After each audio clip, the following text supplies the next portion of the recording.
Here is a guide to aromaticity. It's really handy to be able to figure out which molecules or ions are aromatic, because aromatic species have a very special stability. Benzene is a classic example of an aromatic molecule, and what I've shown here is based on the benzene ring, but this is naphthalene, so it's basically two rings fused together. And this is the stuff in mothballs. And although it's commonly sold in stores, you should limit your exposure to it. Don't breathe too much of it. It's supposed to possibly be able to cause you to become anemic if you breathe too much of it or something. But anyway, it kind of looks like benzene, so we can kind of say, oh, it's probably aromatic, but we should go through exactly how we know that. Let's see if it checks off on all the requirements for aromaticity. 1. Is it a planar molecule? Well, let's look at all the carbons here. All these carbons have 3 areas of electron density, which means that all the bond angles are 120 degrees. So all these carbons, all the geometries around each carbon is planar. So this entire molecule is planar. To convince you that each carbon has a planar geometry around it, I'm going to put on all the hydrogens. And each carbon only has 1 hydrogen to give each carbon 4 bonds.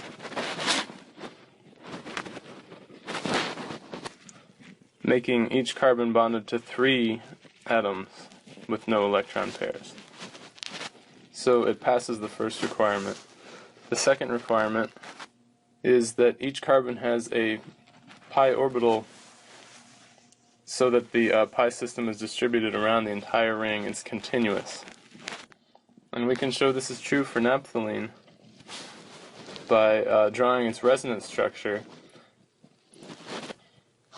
And I'm going to show how we get the resonance structure by doing some electron movement arrows. Some electron movement arrows around the whole ring.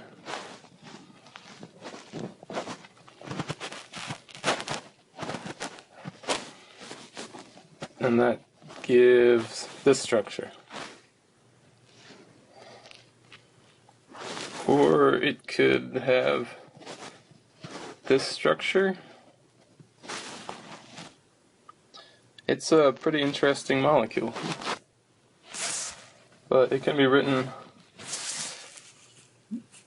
as a bunch of 1.5 bonds. So we can do this. Draw these little circles that indicate that everything is basically 1.5 bond.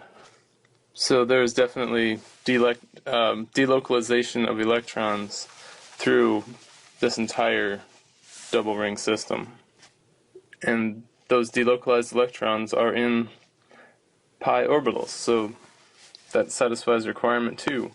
And requirement 3 is that there are 4n plus 2 electrons in the species, where n is any whole number. There are a couple ways to count up the electrons. One is just by knowing that there's 2 electrons per bond, and that pi electrons are in the second bond in a double bond. So you basically just count up the double bonds, 1, 2, 3, 4, 5, and multiply that number by 2, because 2 electrons per bond, and we get 10. And if our n value is 2, this does satisfy the 4n plus 2 rule. So we've met all 3 requirements. But there's other ways to count the electrons. In a simple system like this, where there's just carbons and double bonds, you can just count the number of carbons, which here is 10.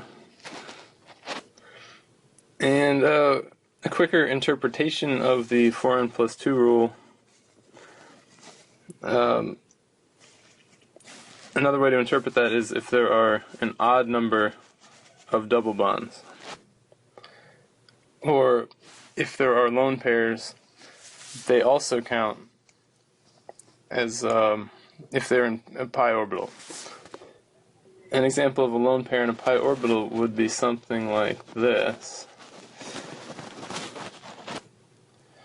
where you kind of know that this lone pair is in a pi orbital because they are these electrons are delocalized, like this and like this. And also importantly, like this.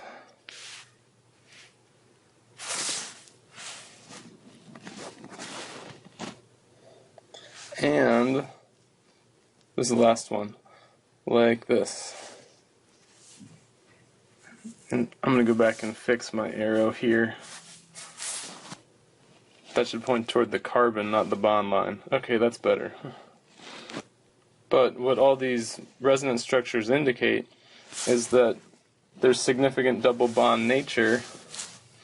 Look at all those resonance structures with double bonds. So that's showing that these electrons are significantly involved in being shared in double bonds, which would make them be in a p orbital. So the point of all that was to show that this molecule, that molecule is aromatic because it has an odd number of lone pairs or double bonds. 1, 2, there's a double bond. Here, there's another double bond. 3 total, odd number, which is another way to think about this 4n plus 2 rule. The last example, which is pretty cool, is the cycloheptatrienyl cation. Let's look at our requirements for aromaticity to show that this is aromatic. 1, it needs to be planar, and this is planar. 2, it needs to have 4n plus 2 pi electrons, or an odd number of double bonds, which it does. There's 3 double bonds. So the last requirement is the trickiest one here, which is the pi system completely continuous through this entire ring?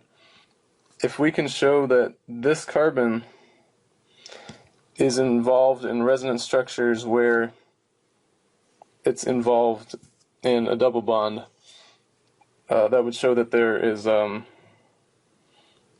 continuous pi system throughout this entire ring, including through that carbon. And we can easily show this through resonance structures.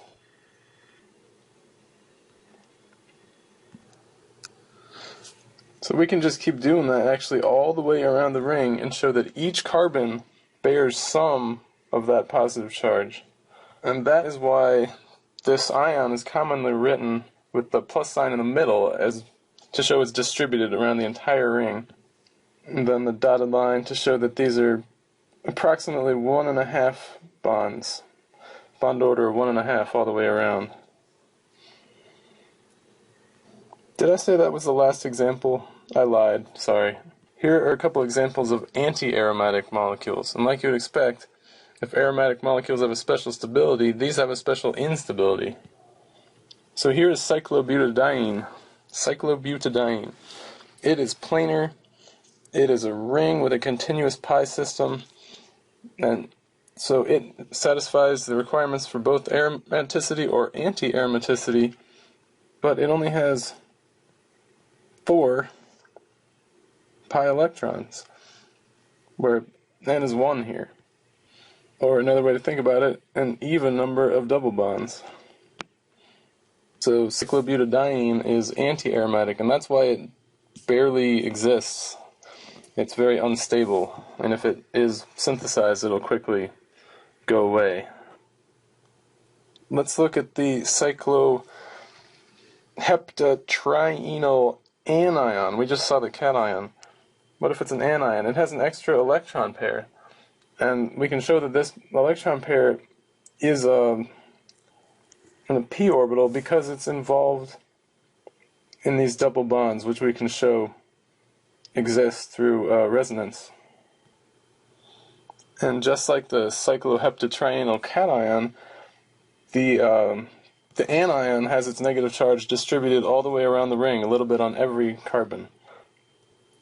And it is planar, and let's see, does it have an even number of double bonds? Because if it does, it is anti-aromatic.